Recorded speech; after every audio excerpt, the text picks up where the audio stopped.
Hey guys, so this car line conversation today, it's really gonna kind of come from yesterday's.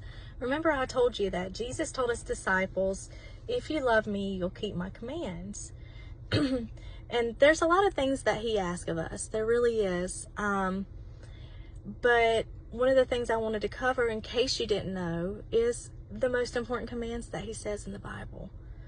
In Mark chapter 12, verses 30 through 31, and also says in Matthew 2, this is what Jesus tells us. He says, and you must love the Lord your God with all your heart, with all of your mind, with all of your strength. And I messed that up. All of your heart, all of your soul, all of your mind, and all of your strength. So he says, the second is equally important. Love your neighbor as yourself. No other commandment is greater than these. Because what happens is, we have the 10 commandments from Moses, but if you do these two things, then all of those fall under that. So it covers everything. And also, Jesus tells us in John chapter 13, you can find that in verses 34 through 35. He says, so now I am giving you a new commandment. Love each other just as I have loved you. You should love each other. For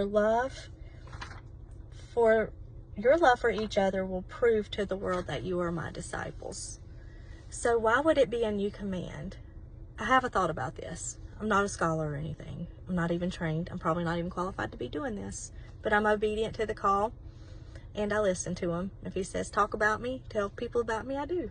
So one of the things that I can think of is in the Old Testament, they had a religious system.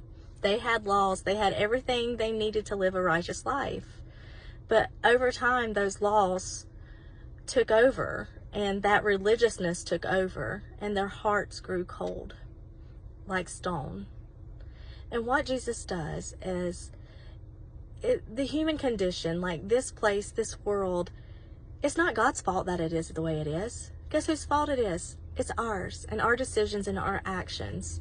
So Jesus's mission is to give you a new heart, to help combat the human condition and the coldness and the meanness and all the things that we do, those carnal desires that, we have to fight it, and to have good works through us, to be the hands and feet of Jesus. So love, it all sounds easy, but in scripture there is a lot of different kinds of love. You have the word for love that is a friendship or family. Then you have the love that is intimate, like a marriage or in a relationship. It's an intimate kind of love. And then you have the love that Jesus had for his church. And that's what he's talking about here. And that's sacrificial love. It's called agape love. And that is, you lay your life down, you sacrifice your will to help those. And I told you yesterday that, being just religious and just going to church, just because it was the thing to do, and having no relationship, that, I left there thinking I was better than other people that didn't go, but the relationship and the change of heart makes it where you don't think you're better than anyone. You humble yourself to serve everyone. And that was what Jesus's goal is. Prophet Ezekiel, he's pretty wild, and he, that whole book is really wild. It starts off pretty wild. And I guess if I seen what he's seen when it first started out, I would be, maybe cutting my hair off and throwing it at people and, yelling at them. I don't know. But one thing he did prophesy is that God would take out a heart of stone and put a heart of flesh in, and he would give us his spirit. I think that's in chapter 38, that he would give us his spirit, so that we would obey the law. And what Jesus says is, I am the law. I fulfilled the law. The law is going to be written on your heart. And it's just beautiful. And that first commandment, love the Lord your God with all your heart, soul, mind, and strength. It sounds easy, but it's really not. The call is to love God more than your job, more than money, more than your sports, more than your relationship, more than yourself.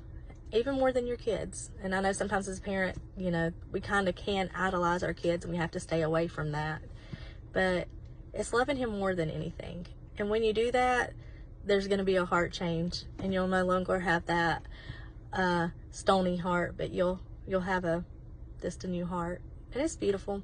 So I wanted y'all to know that. I wanted to share that with you.